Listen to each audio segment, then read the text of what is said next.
Krishnapur part 2 মানব সেবা LP স্কুলের এই এলপি স্কুলটা হইল গিয়া যদিও এটা প্রণবপুর পার্ট 2 কৃষ্ণপুর পার্ট 2 এটা উড়িয়া টিল্লা হয়। এখানে বেশিরভাগ মানুষ হিন্দি স্পিকিং মানুষ, উড়িয়া মানুষ, আর বেশিরভাগ ছাত্র এখানে মিক্স ছাত্র, যে উড়িয়া টিল্লা হিন্দি স্পিকিং স্টুডেন্টরাও আসেন, বেঙ্গলি হিন্দু স্টুডেন্ট আসেন, মুসলিম স্টুডেন্ট আসেন, আর এনরোলমেন্টও বেশি 132 এনরোলমেন্ট। এটা পড়াশোনাও ভালো হয়। কিন্তু এই স্কুলের চতুর্দিকে আগে টিল্লাত স্কুলটা আসলো, আর চতুর্দিকেও টিল্লা আসলো, এবং আনসাইন্টিফিক ভাবে মাটি খাটা হয়েছে। স্কুলের জায়গাত আছে প্রায় 30-40 ফুট ডেপে তারা খেরা মাটি খাটছে, মাটি সেল করছে। এখন স্কুল যে পর্যায়ে আছে যে কোনো সময় ল্যান্ডস্লাইড হইতে পারে, কলাপস হইতে পারে।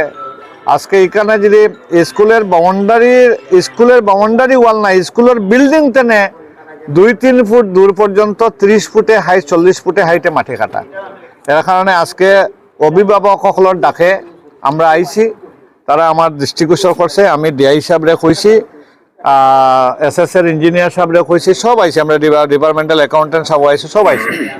আমার পরে বাস্তবে দেখছি, আমরা সত্যিকারে দেখিয়া দেখছি যে ভয়ঙ্কর অবস্থা, যে কোনো সময় ঘটনা করতে পারে। আজকে গার্জেন, হেড টিচার, ডিআই সাহেব সবই মিলিয়ে আমরা ডিসিশন নিয়েছি যে এই স্কুলটা নিচে নামানি হইতো।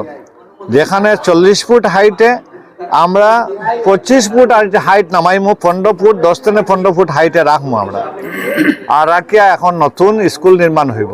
আপাতত টেম্পোরারি একটা স্কুল তো বন্ধ করা যেত না, টেম্পোরারি একটা স্কুল ক্লাস চালাইবার লাগে এখানে নিয়ারেস্ট একটা জায়গার ব্যবস্থা, একটা বিল্ডিংও দেখা হইতেছে। এখানে আমরা শেড বানাইয়া এখানে বাচ্চা এখানে আপাতত 1 বছর এখানে পড়াই লাগবো।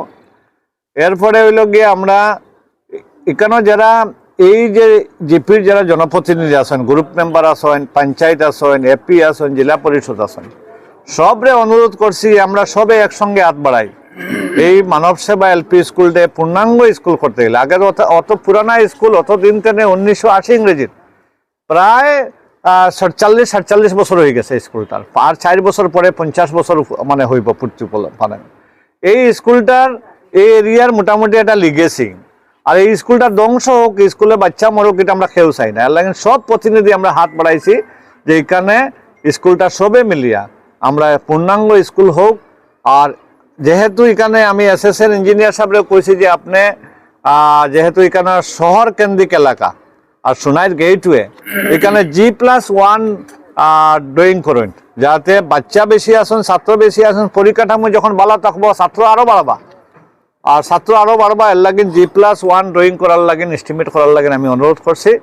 আশা করি আমরা অতি সত্তর এখান থেকে জায়গাটা ডাউন করিয়া আমরা পূর্ণাঙ্গ স্কুল গঠন করতে পারবো।